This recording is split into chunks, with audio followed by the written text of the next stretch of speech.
Hi everyone, welcome to my class. आज का जो हमारा टॉपिक है फर्स्ट चैप्टर है क्लास 11th का सेट। चलिए समझते हैं कि सेट होता क्या है।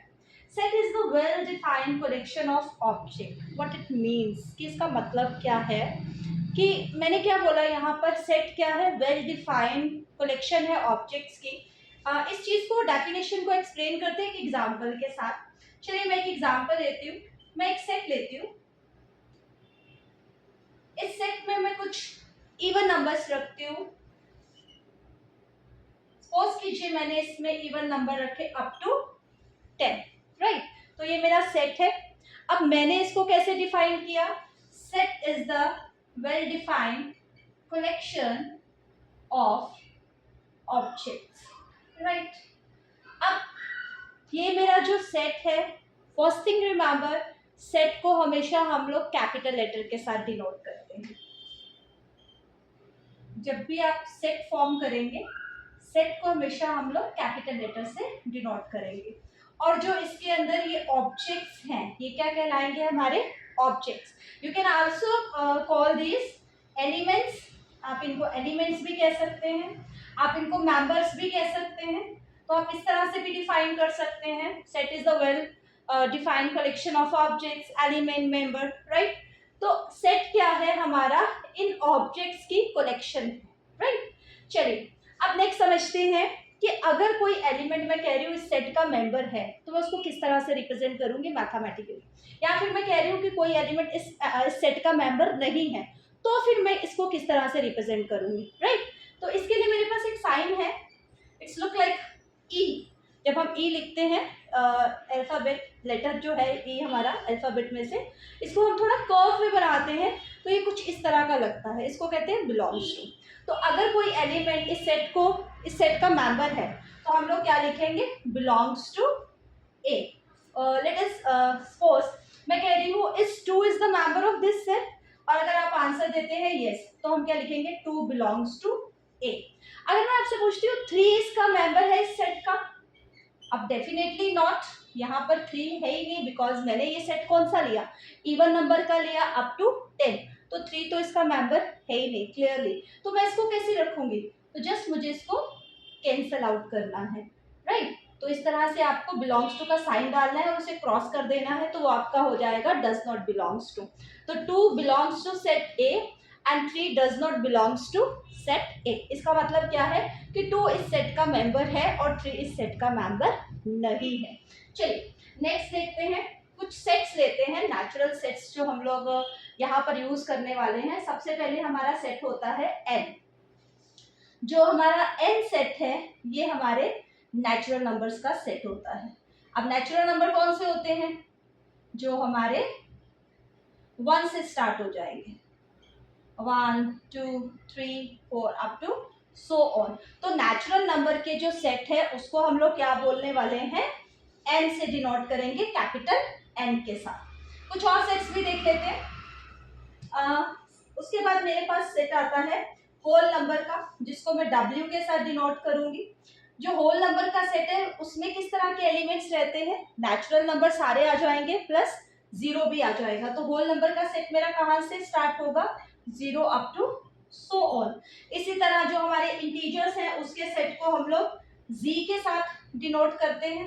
इंटीजर्स में क्या आ जाएंगे? सारे नेगेटिव नंबर, सारे positive number including zero.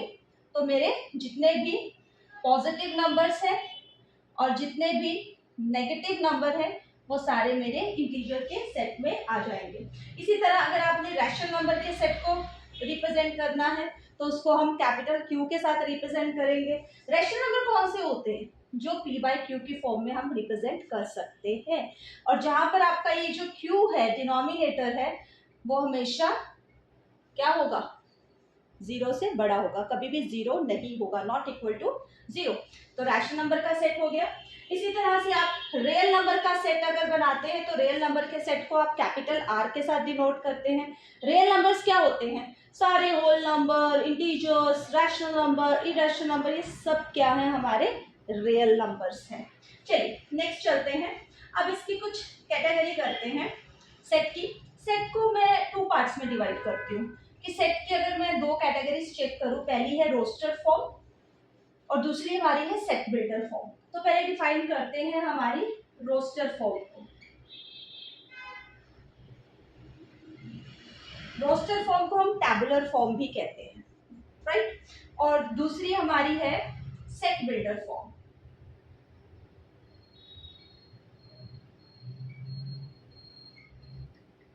Set builder form. चलिए पहले इन दोनों को समझते हैं कि बेसिकली इन दोनों में डिफरेंस क्या है। जो रोस्टर फॉर्म है, अगर तो आपका सेट बहुत छोटा है, राइट, और उसके एलिमेंट्स बहुत कम है, तो हमारा सेट हमेशा इसमें इजीली फॉर्म हो जाएगा। लेकिन कई बार क्या होता है कि हमारा सेट बहुत बड़ा है और हम उसको रोस्टर फॉर्म में डिफाइन नहीं कर सकते, तो हमें उसे किस में रखना पड़ता है, सेट बिल्डर फॉर्म में। फॉर एग्जाम्पल, जैसे अभी मैंने एक इवन नंबर के सेट की एग्जाम्पल ली। मैंने आपको बोला कि मेरे पास एक ए सेट है और उसके एलिमेंट्स क्या है, इवन नंबर्स अप टू 10। तो मुझे पता है कि जो अप टू 10 मतलब मुझे 10 तक इवन नंबर्स उसमें डालने हैं, तो मेरा सेट इजीली फॉर्म हो गया, राइट। मैंने इजीली अपना सेट फॉर्म कर लिया मेरी रोस्टर फॉर्म में। This is called roster form. लेकिन जब मैं इसको सेट बिल्डर फॉर्म में लिखना चाहूंगी, सपोज कीजिए सेट मेरा इवन नंबर का ही है, बट मैं वहां पर एक लिमिट नहीं सेट कर रही कि अप टू 10। मेरी जो लिमिट है वो इनफाइनाइटली बहुत ज़्यादा है। मैं सिर्फ क्या बोल रही हूँ कि मेरा जो सेट है वो इवन नंबर्स का सेट है। तो अब इवन नंबर्स तो बहुत ज़्यादा है, मैं कितने इवन नंबर्स लिखूंगी, नॉट पॉसिबल। इतने सारे लिख सकती हूँ, कभी भी नहीं लिख पाऊंगी, नॉट पॉसिबल। तो मेरे लिए बेटर क्या है कि मैं उसको सेट बिल्डर फॉर्म में बनाऊं। तो सेट बिल्डर फॉर्म मेरी किस तरह से रहेगी, ए और उसके एलिमेंट्स क्या है, एक्स। और वो एक्स किस तरह के हैं, x is even number, you can say like this। और हम इसको एक और वे में लिख सकते हैं। हमें पता है ये इवन नंबर्स क्या हैं, these are the multiple of 2, right. तो मैं इसको कैसे लिख सकती हूँ, ए, उसमें मेरे जो एलिमेंट्स हैं वो सारे क्या हैं, इज मल्टीपल ऑफ 2, राइट। तो इससे मैं अपने सेट को सेट बिल्डर फॉर्म में सेट कर सकती हूँ। अगर मुझे इसके साथ लिमिट को भी लेकर आना है तो भी हम कर सकते हैं। चलिए देखते हैं। सपोज कीजिए मैंने यहाँ लिखा x इज इवन नंबर, या लिखा x इज मल्टीपल ऑफ 2। मैं साथ में एक कंडीशन लिख देती हूँ, एंड लेस देन 20, या फिर मैं यहाँ लिख देती हूँ एंड लगाकर भी मैं रिप्रेजेंट कर सकती हूँ, सच दैट करके भी मैं रिप्रेजेंट कर सकती हूँ, such that less than 20, right. अब मेरा ये सेट बिल्डर में भी हो गया और मैं इजीली उसकी लिमिट भी सेट कर पा रही हूँ। जब आप इसको रोस्टर फॉर्म में कन्वर्ट करेंगे तो आपको पता होगा कि 20 से नीचे नीचे वाले आपने इवन नंबर्स लेने हैं और यहाँ पर 20 से नीचे नीचे वाले मल्टीपल्स लेने हैं। चलिए कुछ एग्जांपल्स के साथ समझते हैं। मैं यहाँ पर 2 एग्जांपल्स करवाने वाली हूँ। आपकी जो बुक है वहाँ पर बहुत सारी एग्जांपल्स आपको मिल जाएंगी, वो एग्जांपल्स आप कर लेना। चलिए फॉर एग्जांपल मेरे पास एक सेट है और उस सेट में मेरे पास कुछ इस तरह के एलिमेंट्स हैं, इज एन इंटीजर,